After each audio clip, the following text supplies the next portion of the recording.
you seen Mike about? He's at the inquest. Death in custody. Oh, yeah, right. Why do they have to keep calling it that? I mean, it only gets everyone worked up. You arrest someone, they go home and snuff it, and we've got to answer for it, no matter how careful we are. It was a routine arrest as well. Could have been any one of us. And he admitted the offence. Wasn't his first time either. He told Mike he'd done it before. Well, the papers didn't report that. Not on record. It was in Australia years ago. It would be, wouldn't it? Miss Fisher, you say you were coming out of Sunhill Underground Station at about 10 minutes to 5 on the 17th of January when a man, later identified to you as James Capstan, indecently exposed himself to you. Yes. Can you tell us what happened next? I shouted at him, called him a dirty old man.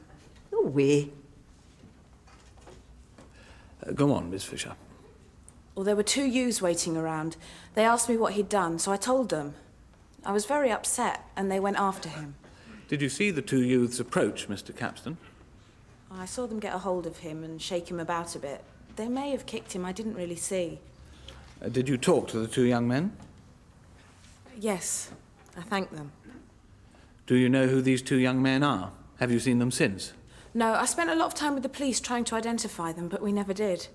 So these two youths dragged Mr. Capstan back to the underground station. What happened then? Well, the ticket inspector took him into the station.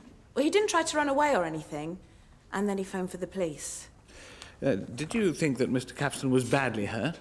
Oh, I didn't really look at him. I didn't want to. But you're sure it was the same man? Yes, sir. And then PC Jarvis arrived? Yes, I told him what had happened, and he went to talk to Mr. Capstone. Then a panda car arrived, and we went back in that to Sunhill. I didn't see Mr. Capstan again. Thank you very much for your help. Are there any further questions for this witness? Mrs. Capstan? No for her. It's him I want to talk to. You will have that opportunity shortly. Please sit down. Mr. Lakeford, do you have any questions you wish to ask Miss Fisher on behalf of the police? No, sir. Then I'm happy to release you. Please return to your seat. Police complaints or authority investigations are undertaken in such cases precisely so that all the circumstances can be openly and thoroughly aired. Yes, of course you can quote me. Thank you. Lovely reporter. Yes. Says he's investigating the death in custody story. I'm going to go and see Andrew. Right, I'll walk down with you. Respectable middle-aged businessman dies unexpectedly hours after being arrested for a sexual offence. It's got to be news, isn't it? Well, as long as they don't cook up some rigmarole about police brutality and sweeping things under the carpet. Well, they usually do. I'll be glad when this inquest is over. It's unsettling the whole station having area complaints here. And Chief Inspector Cochrane nosing around. Yes, well, less experienced officers might have been seriously rattled. It's probably no bad thing Bob Cryer and Jarvis were in the firing line, you know. You are Elizabeth Ford, a consultant pathologist at St. Hugh's Hospital in Sunhill. Yes, sir, I am. Now, is it right that on the 18th of January this year you made a post-mortem examination on the body identified to you as being that of Mr. James Capstan? Yes, sir, I did. As a result of that examination, what is your opinion as to the cause of death? In my opinion, the cause of death was acute respiratory failure due to spontaneous pneumothorax. That's a collapsed lung. Yes, sir. Now, Dr. Forder, you say in your report that Mr. Capstan had suffered heavy bruising on his right side. Could this in any way have caused the rupture? Unlikely, in my opinion. Mr. Capstan had been a heavy smoker, and both lungs were severely affected by emphysema. A heavy blow might have provoked a rupture. However, it would be unusual for there to be a delay of several hours before the lung collapsed. I'll remind the jury that we've already heard from Mrs. Capstan that it was 10 o'clock at night before her husband first complained that he was having difficulty breathing. The lapse of time at the police station and at home leads me to believe the event was probably spontaneous and not the result of his injuries. Thank you. That is as far as I would want to go. Mrs. Capstan, are there any questions you would wish to ask Dr. Forder? Yes, sir. Thank you. I called the doctor as soon as Jim began to get breathless. I thought it was his heart. I just wondered, is there anything else I could have done? No. These events are entirely unpredictable and can, unfortunately, happen very fast. I see. Is there anything else, Mrs. Capstan? No, thank you. Mr. Capstan, do you have any questions for Dr. Forder? What's the point? PC Jarvis?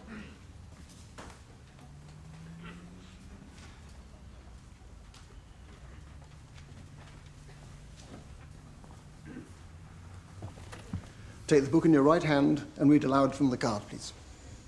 I swear by Almighty God that the evidence I shall give shall be the truth, the whole truth, and nothing but the truth. Michael Jarvis, Police Constable 517 Sierra Oscar, attached to Sunhill Police Station. You were the arresting officer on the evening that Mr. Capstan subsequently died? Yes, sir. Please tell us what happened. I was on foot patrol when, as a result of a call, I went to Sunhill Tube Station. There I found Mr. Capstan sitting in an office. I put it to him that Miss Fisher had accused him of indecent exposure. He did not deny it, and I arrested him. Did you see the two youths described by Miss Fisher? No, sir. But you did notice that Mr. Capstan was hurt? He appeared to be in pain when he climbed into the van. I drew this to the attention of the custody sergeant, Sergeant Cryer, as soon as I got to the station. He informed me that Mr. Capstan could not be interviewed until he'd been seen by a forensic medical examiner. And there was a delay of about an hour before that took place? Yes, sir. The FME passed Mr. Capstan fit for questioning. I then conducted a taped interview in which Mr. Capstan admitted the offence. He was then charged with indecent exposure and bailed. He left the station at approximately 7:20. Did he appear at all unwell during the interview? No, sir. His breathing seemed quite normal. It's all on tape. And Chief Inspector Cochrane, the investigating officer from Area Complaints, has listened to this tape? Yes, sir. Thank you. Mrs. Capstan, do you have any questions for PC Jarvis? No, sir. Mr. Capstan. You invented the charge of indecency, didn't you? I protest. It's obvious. There weren't any young men that beat on my dad. It was you, wasn't it? Mr. Capstan, I cannot allow these questions. Yeah, Dad was half his size. I have no evidence to suggest that your father came by his injuries in any manner other than that attested to by the witnesses we have heard today. I cannot therefore consider your remarks as either relevant or proper to this inquest. He killed my dad. This is a totally unsubstantiated attack on my client. Mr. Capstan, I cannot allow you to use my court in this way. He got him in a back of a van and smashed him up. He killed him. That is rubbish. No, Ben, please. I will not allow such allegations in this court. And they got together and made all this up. Cover up for him. Mr. Capstan, sit down. Any further interruptions and I shall adjourn this inquest. Sit down.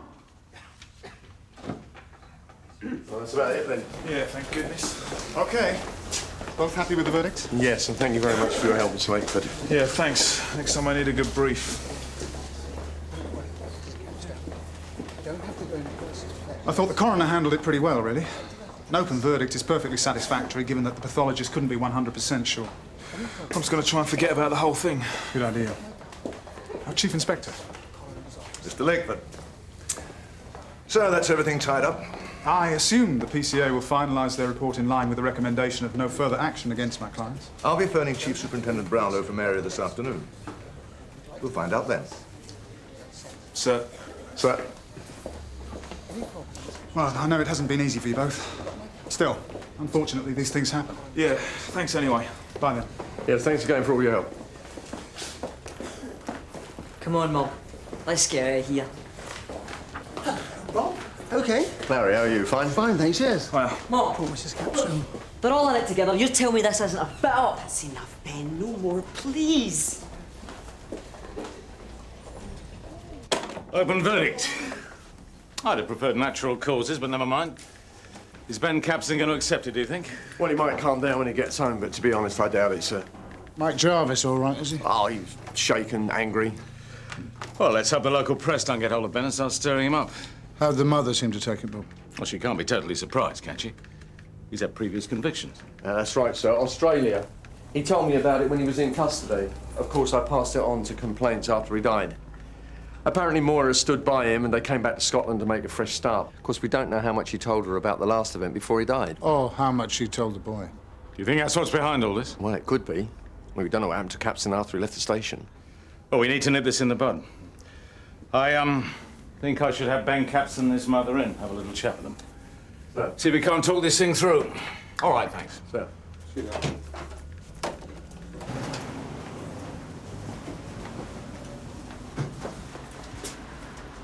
Can I help you? Yeah. I didn't know you'd lost one of your lads. Sorry about that. Hey? Is this a wind-up? No, really. Bloke said it was a rush job. Is this your idea of a joke? PC Jarvis, R.I.P.? Come in. Mrs. Capstone, sir. Mrs. Capstan? Hello. Hello. Your son couldn't come? No. Oh, that's a shame. Anyway, do sit down. Thank you. May I say, first of all, Mrs. Capstan, how sorry I am that nobody could have foreseen your husband's illness. Sudden death is always so much more difficult to deal with. And Ben, how's he coping? Oh, he's wearing himself out. We run a travel business. Started it up 5 years ago when we moved down from Scotland. Ben's been wonderful. You know, doing his best to learn the ropes, you know. It has been very hard. It must have been very tough on Ben, too. He was at the cinema that night. Came home to an empty house. He had no idea what had happened. So he wasn't with his father when he died? No. I went in the ambulance and I was with Jim at the hospital, but I couldn't get in touch with Ben. So when I got home, well, I just had to tell him his dad was gone. Well, that can't have been easy. No. The last Ben saw of his father was at breakfast that morning. I understand that Ben was unhappy with the inquest verdict this morning. Yes. Is it that he feels we've let you down by not finding the two youths who assaulted your husband? Well, I don't know. But he saw two of your men with the coroner's officer and the chief inspector after the inquest. And with Ben talking about cover-ups, it wasn't easy for him, seeing them all so pally like that. There's been no cover-up, Mrs. Capstan. No one here is complacent about the fact that your husband died after a few hours in custody at Sun Hill. Well, I do have the welfare of my officers to consider. I don't want to add to your troubles any further, but there was a very unfortunate incident at the station this afternoon. Well, not to do with Ben. A funeral wreath was delivered. I don't understand. To PC Jarvis. Rest in peace. Oh, no. He must understand that there's been a very thorough investigation into all the circumstances of your husband's death.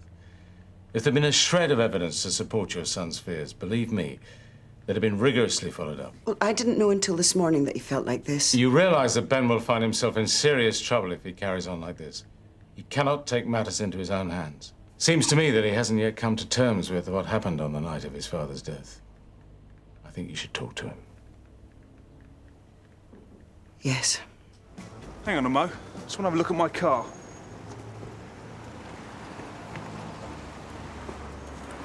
I don't believe it! The little creep! Ben Capstan? Who else? I thought he was coming in to straighten things out with Mr. Brownlow. I'm gonna do him for this. All I did was arrest the guy's dad. If he hadn't have died, I wouldn't even remember him. All right, look, why don't you go back in and talk to Sergeant Cryer? I want the little creep dealt with properly. Fine, talk to Cryer, see what he says. I've had enough of this. It's criminal damage. First of all, we have no proof that it was him. That was obvious, Sarge. And secondly, we don't meet fire with fire. If we arrest Ben Capstan, it would just fuel his obsession with heavy-handed police tactics. Well, so what am I supposed to do? Laugh it off while I pay for a new tyre? No. Then what's he going to do next? I'm not going around looking over my shoulder all the time in case he's sneaking up behind me. Well? Sorry, Sarge. Look, I know how you feel, Mike. But the only way we're going to stop Ben Capstan running around like a loose cannon is to change the way he thinks. Now, apparently he didn't go with his mother to the meeting with Mr. Brownlow. Oh, great. Now, perhaps I should have a talk with him. Tell him that he's got to stop all this. After all, it was me that locked his father up. I could explain exactly what happened. Oh, we explain what happened at the inquest. It has to be worth another try.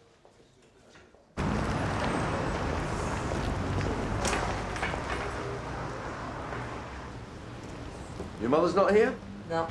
I went around to the house. There was no one there. Someone's got to run this place. Sure, but I think you and I need to have a talk.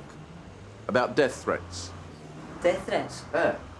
Or what else would you call funeral wreaths? And PC Jarvis's car has been targeted. I want an end to this vendetta against one of my officers. I don't know what you're talking about. Criminal damage is a serious offence. We're going to check the car for fingerprints. Go on, then. Why don't you arrest me? Because I'm trying to understand how you feel. There was a lot of confusion surrounding your father's death. Confusion? Is that what you call killing an innocent man? Ben, you've got to let go of this sometime. You've heard all the experts. You heard all the inquiries. Even the inquest jury accepted what happened that evening. Now, why won't you?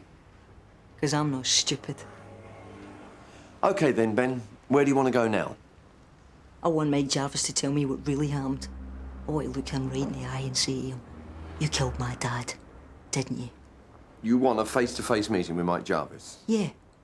All right, then. Where do you want this meeting? Down at the station? No. Where, then? Here? At home. I want my mum to hear this as well. All right. We'll see you there in about an hour. No. No way, Sarge. I'm sorry, I'm not crawling to that little run. It is not crawling. It's called good PR, Mike. Well, it's been investigated, and I've been totally vindicated. I know. He should explain himself to me. And what if it gets into the local papers? It's a good story. Police brutality, cover-up, biased internal investigation. I know Mr. Brownlow wants this sorted. Oh, is that all? Does no one care that some nutter's following me around? Of course they do, but if you want to get this bloke off your back, maybe this is the only way to go about it. Oh, is he going to buy me a new set of tyres? One thing at a time, eh? He should apologise to me, not the other way round. Too right. We're supposed to be the professionals. He's a young lad whose father didn't turn up one night. And now he knows that he died in pretty bizarre circumstances. Go on, Mike. Won't do any harm. All right, Sarge. Well done. I think you should tell Mr. Brownlow you're going to do it first. See you later. What a downer. I'm afraid it won't be very comfortable for you, Mike, but I think it's to our advantage not to aggravate the situation. Sir. Well, you're in charge, Bob. Right, sir, I'm hoping that Mrs. Capstone might be there as well. It doesn't seem to me there'd be much communication between them about what happened that night. No. Right. I'll do the best you can. And Mike, you're not on your own on this, you know. We will stop this harassment. You know, I think we're going to have to do Mrs. Capstone's job for her. Sarge? Well, Ben's had to deal with his father's death, and that's tough enough. Well, I think the real issue might be to do with the father's past. What, you mean him being a serial flasher? If Mrs. Capstone has let the lad believe that his father was completely innocent, that's going to explain a lot, isn't it?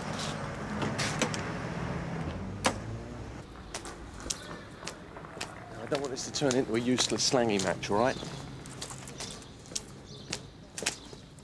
Look, I know it's got personal, but we're the professionals. I want you to stay in control.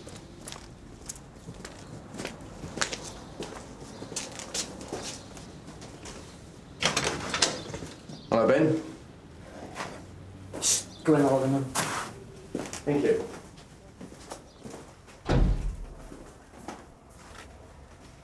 Isn't your mother here? No. Right, then we'll sit down, shall we? No, look, can we get on with this or what? All right, Ben. You've got what you want. So why do you think PC Jarvis here was responsible for your father's death? Because he's a liar. You're all liars. And what lies have we told you, Ben?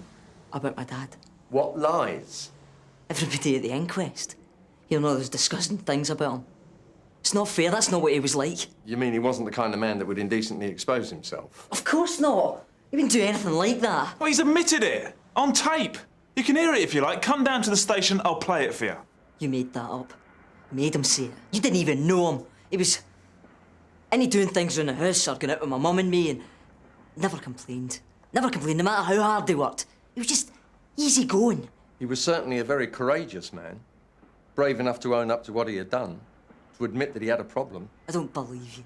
If he'd wanted to get off the charge, all he had to do was deny it. It was a dark winter's afternoon, Abby Fisher's word against his. He could have made her look the fool. But he didn't. He told the truth. He owned up. It wasn't easy for him. My dad was on the level. He loved my mum. He was just ordinary. Not some weirdo pervert. There. Ask her. Mum, tell him. You would never have lived with Dad if he'd done what they said, would you? Hello, Mrs. Capstan. Ben asked us to come round. We have to talk, Ben. What's going on here? Your father was devastated by what he'd done. He asked me if I knew anyone who could help him control himself. He also admitted that it wasn't the first time. That's right, Ben. And I'm supposed to believe this? Your father had the guts to face up to what he'd done. No. I'm sure if he'd have lived, he'd have found a way of explaining himself to you. He was going to tell you, Ben. But it was all so sudden. Everything happened at once that night. I didn't know what to do. It was bad enough having to tell you your father was dead. What are you saying? It wasn't the first time. You were just a wee boy. We promised each other that you'd never find out about it. All these years. And you knew. Your father was going to tell you about it when you got home that night, Ben. I didn't want him to. I couldn't believe he'd done it again. Let us all down. We had a row. That's when he got so breathless. If anybody killed him, I did. No, I'm sure that's not true, Mrs. Capstan. So he was a dirty old man. Mike.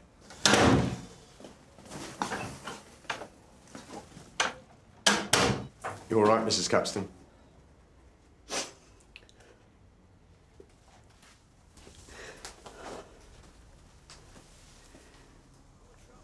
I was dreading this. I know it's stupid, but I just hoped that Ben might go on thinking it was all a mistake. Jim loved Ben. He would have done anything for him. You're gonna have a word with him. I know. But how do I even start to explain? Jim had a problem. He was so ashamed of it. I loved him. Maybe it was my fault too. Putting pressure on him about the business. You never know, do you? For a new tyre. Cheers. Let me know if it's not enough.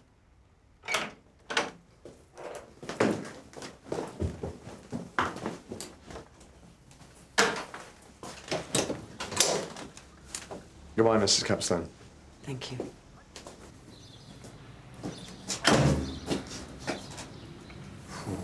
Time to go, Mike.